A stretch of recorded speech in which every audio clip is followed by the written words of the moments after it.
Hey, welcome to another episode of the Practical Prospecting Podcast. I'm Troy Barter, along with my co host, Jed Marley, who is the founder of Practical Prospecting and the Practical Prospecting newsletter. The purpose of this podcast is to break down each one of those newsletters so you hopefully have some better actionable advice and you're able to just a little bit better act on the things that you learn in those newsletters.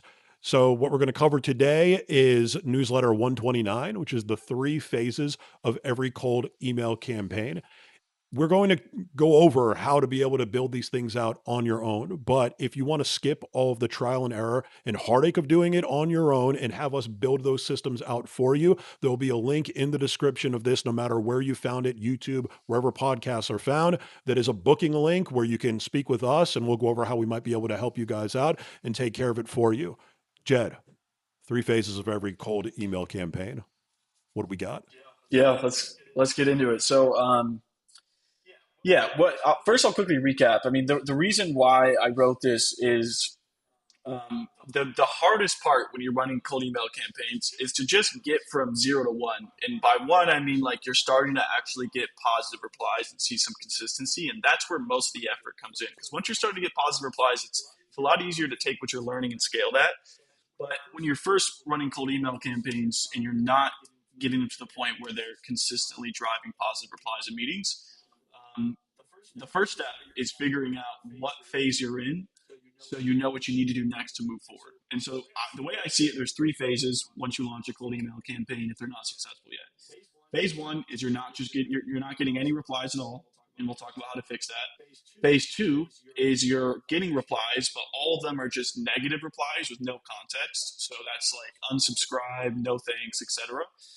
And then phase three is you're getting negative replies, but they're giving you context. So they're saying, not interested, I'm not the right person, or we already use XYZ tool, or we don't specifically have that problem, or whatever it might be. So I'm going to talk through each one of these phases. I'm sure listening, you kind of know what phase you might be in. And I'll talk to you about how to move through the phases to eventually get to a successful campaign. So phase one, they kind of call this shouting into the void phase. You're just not getting any replies at all. And at the very least, you should be looking for a consistent 1% no thanks or unsubscribe. You should be looking at those. And if you're not even getting that, 9 times out of 10, that is very simply a deliverability issue. No matter what you're sending, at least 1% of people should be saying no thanks, unsubscribe, something like that. So again, if you're not getting that, it's almost always a deliverability issue. We do have, when I linked it in the newsletter, I'm sure we'll put it in the description, Troy, a 14-step email deliverability checklist. And if you knock Yep. all those out, I can almost guarantee you will not have deliverability issues. But that's step one. If you're not even getting 1%, no thanks, unsubscribes, you need to fix that first before anything else. Um, and one other side note on that, actually, first off, Troy, any thoughts or anything to add on that before I move to the next part? Because there's a couple of things to add there, but just one of the I thoughts. really quickly, like what I like about this is it aligns a lot with how I teach salespeople in general. Is like it's setting this type of stuff up or starting at a cold call and landing a client feels like a very daunting task. It's like you're looking up at a massive 600-foot building and you have to try to scale it from the outside. It feels like it's something that's impossible. When you go inside of the building, you realize, all right, there's steps, and yeah, it's a tall building, but you'll get to the top if you just worry about the step that's in front of you. But if you don't know what step that is, then you might be trying to worry about step 10 when you haven't even made it up the first step on the staircase. Imagine trying to do that.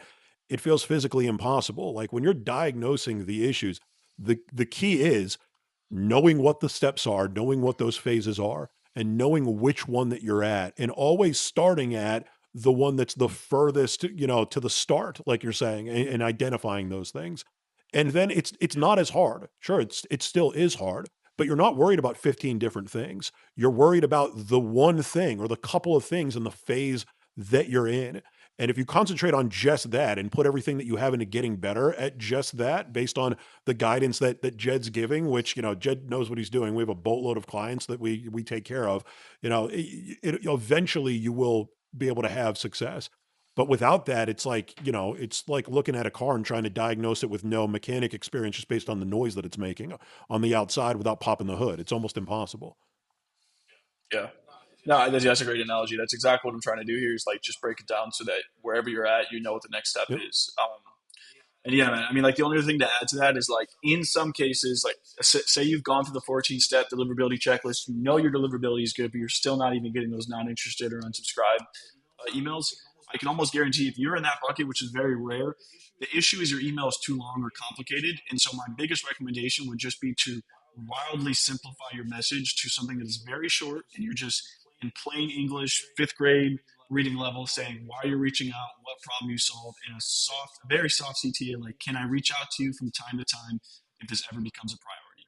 Your goal there isn't necessarily to book meetings, but just to see is the messaging really resonating at all? And if you strip it down to just the basics, that'll help you figure it out. So moving to phase two, this is when you are getting replies. So you're now starting to get, 1%, 2%, whatever replies, but they're all just no thanks, unsubscribe, not interested.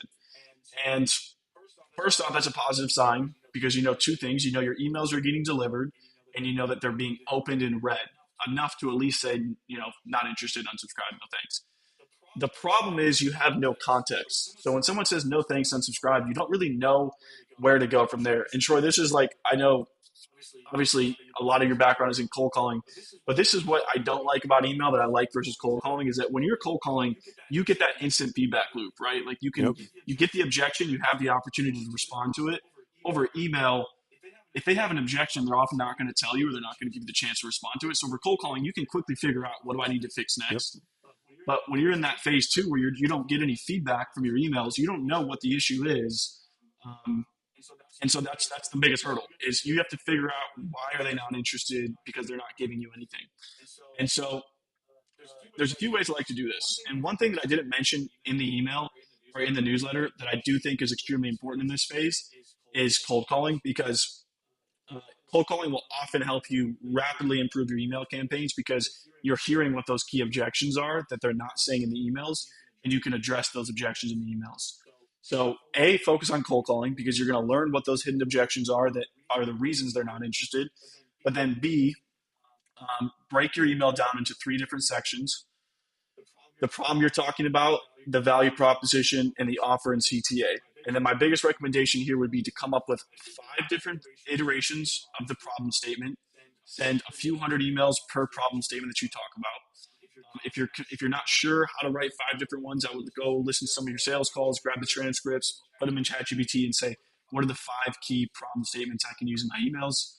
And then come up with 5 iterations of your value proposition, 5 iterations of your offer in CTA, and just keep testing those. What you're trying to do here is not change the structure of your email, but change the words in those 3 sections: problem, value proposition, and call to action. And keep testing until you're starting to get those replies trickle in that have more context. So what you're looking for is not necessarily trying to get positive replies, but getting a negative reply that gives you context as to why they're not interested. And the way you do this is by rapidly testing those 3 sections of your email to kind of encourage those replies. But anything to add on that, Troy, especially with the cold calling context? I'm curious what your thoughts I are there. agree. I mean, what I love about cold calling instead of email is that you do get the feedback right away, but also like the back and forth of email. Like we tell our clients, like, hey, we can set up subsequences if you can't get to the leads whenever we get a good reply and everything like that. But ideally, you get a reply, they've got a phone number, you call it immediately because instead of waiting for someone to get around to replying to the next email in the chain as you're trying to book, you just take care of it and you cut all of that time that it takes to go back and forth on email. And in a 5 minute conversation, you've accomplished what might have taken half a day going back and forth when people are available on email. Outside of that, the offer and the call to action, anyone who's been in a practical prospecting demo with me has heard this, but I think it's important for folks that are trying to build this out on their own. The traditional offer that everyone has, and I'm sure we're going to talk about this a million times on other podcasts because I know that you've touched on it on other things as well. But they go for one thing, which is the meeting. Yeah, we'd love to schedule 15 or 30 minutes where we could go over how we might be able to help you out. That's everybody's call to action.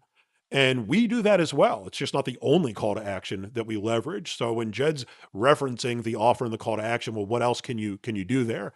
When you're only going for the meeting, there's a high chance that you're going to be in this phase because you're going to get negative replies. There's a boatload of studies out there that show roughly 70% of people never want to talk to somebody like me when they buy something. They never want to deal with a salesperson. If they can go online, find the price, buy it themselves, never talk to anybody in sales, they prefer that. 70% roughly, that's what they prefer.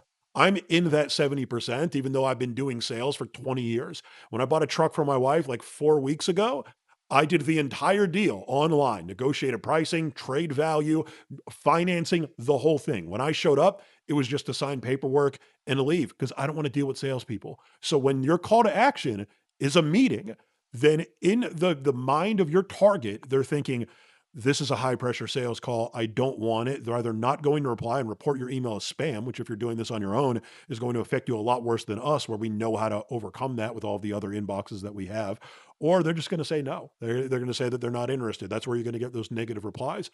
What are the other calls to action that you can do? A low friction call to action. Literally any value add that you have, whether it be a one pager, case studies, testimonials, an explainer video that you have, anything that could be of value, where if someone had interest and you dangled that as the call to action, hey, I've got a quick video explainer that takes the 2 minute video that'll cover how we would be able to help you out with this. Would it make sense for me to send that over to you?